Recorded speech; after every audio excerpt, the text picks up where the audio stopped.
Hello, people. I would like to seek your attention towards a very important and, in fact, a very sensitive issue which is going on right now in the National Institute of Technology, Durgapur, NIT Durgapur. 19th को यानी कि परसों इस college के final year electrical engineering student mister Prasannajit सरकार का देहांत हो गया था.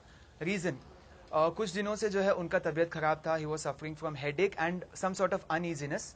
19 को उनका फर्स्ट एग्जाम था. इनफैक्ट एग्जाम लिखते लिखते he was not able to complete his paper and he had to leave the examination hall. Exam hall छोड़कर वो इस कॉलेज के मेडिकल यूनिट, जिसे यहाँ के बच्चे एमयू कहते हैं, एमयू में जाकर उन्होंने जो अपने आप को एडमिट किया करीबन 2 बजे के आसपास.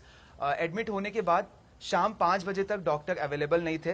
डॉक्टर को रिपीटेडली कॉन्टैक्ट किया गया था, लेकिन ऑफ टाइम की वजह से डॉक्टर अवेलेबल नहीं थे. एंड वहाँ के जो नर्स एंड वहाँ के जो अटेंडेंट्स हैं, उन्होंने प्रसन्नजीत को 3 बॉटल सलाइन दिया एंड उन्हें हेडेक पिल्स एंड सेडेटिव्स दिया गया था. अनोइंगली, पता नहीं, उन्हें पता भी नहीं था कि exactly what is going through, but he was given with such medicine.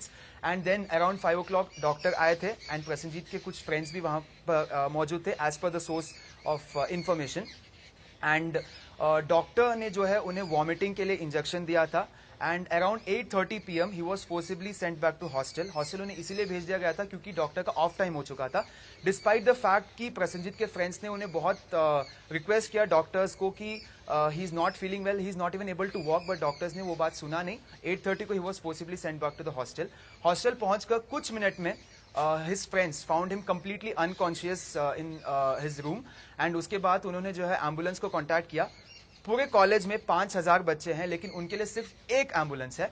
उस एक एम्बुलेंस को मंगाने के लिए उन्होंने एमयू में कॉन्टैक्ट किया, लेकिन एम्बुलेंस के वहां पर पहुंचते पहुंचते इतना टाइम हो चुका था कि they had no other option. They called up an auto rickshaw. Auto rickshaw बुलाकर उन्होंने जो है प्रसन्नजीत को ऑटो रिक्शा में, यानी कि अनकॉन्शियस प्रसन्नजीत को ऑटो रिक्शा में लेटाकर उन्हें एमयू लेके गए थे. लेकिन वहां जाने के बाद doctor could not actually examine की उनके साथ हुआ क्या है. डॉक्टर ने बस इतना बोल दिया कि may be because of exam fever और सम काइंड ऑफ फोबिया वो suffering from unconsciousness and health issues. लेकिन उसके बाद डॉक्टर ने उन्हें बोला था कि उनका पल्स रेट लो है, इसीलिए उन्हें मिशन हॉस्पिटल में रेफर किया गया था. मिशन हॉस्पिटल यानी कि यहाँ का one of the prime private hospitals है. हॉस्पिटल पहुंचते ही अनफॉर्चुनेटली मिशन के डॉक्टर्स ने जो है प्रसन्नजीत को डेड डिक्लेयर किया गया था.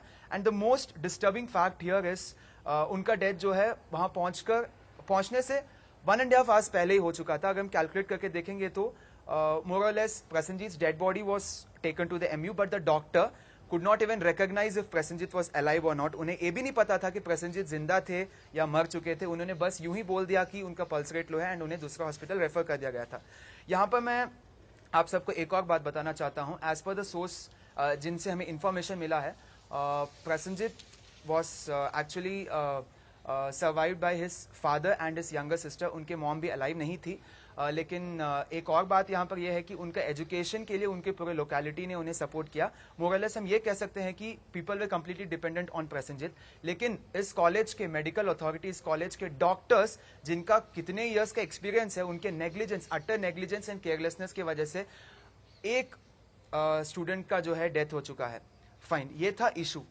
लेकिन ये जो चीज प्रसन्नजीत के साथ हुआ, ये कल आपके साथ हो सकता है, आपके बेस्ट फ्रेंड के साथ हो सकता है, कल को आपके जूनियर्स आएंगे उनके साथ हो सकता है, मेरे साथ, किसी के भी साथ हो सकता है. अभी जो है एज पर the news which is trending, गलत न्यूज है इनफैक्ट कि एनआईटी दुर्गापुर में स्टूडेंट्स जो है रैली कर रहे हैं, बहुत गंदे तरह से वायलेंट प्रोटेस्ट कर रहे हैं. ये झूठ है. Students are just pleading the director of the institute to come forward and address them and tell them at least once that they are looking forward towards the issue. लेकिन director साहब बाहर आ नहीं रहे हैं. He is not ready to face the students and the need of the hour is that हमें ये समझना चाहिए कि ये कल हमारे किसी के भी साथ हो सकता है. It's very natural.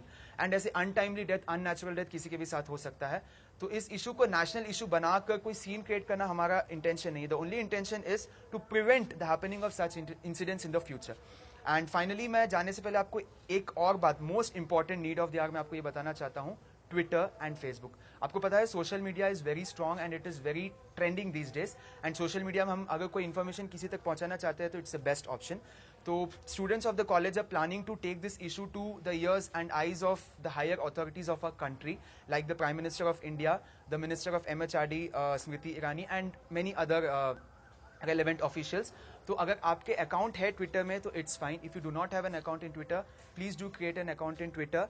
एंड उसमें जो है, जैसे हम एफबी पे स्टेटस डालते हैं, ट्विटर में ट्वीट कीजिएगा, mention the issue कि आप क्या रिक्वेस्ट रखना चाहते हैं to the authorities of our country with the hashtag justice for Prasenjit, J, F and P capital, and @Smriti Irani or @PM of India या any relevant minister regarding this issue, so that अगर हम इतने सारे hashtags and इतने सारे tags देंगे तो this issue is definitely going to trend in Twitter within a few hours, and it will reach to the people जिन तक ये पहुंचना चाहिए. And yes, we would definitely like to say कि प्रसन्नजीत, आपके सोल जो है, it should rest in peace. It was a very unnatural and untimely death, and hope your family gets all the strength to survive this situation. And finally, one sentence: the entire college is expecting the director of the institute to come forward, address the children, and talk to them, without which nothing can go forward. It's in your hand. Do take up the issue in your hand and deal it sensibly and sensitively. And thank you for watching the video, and do share the video so that this information reaches to a wider range of people. Thank you.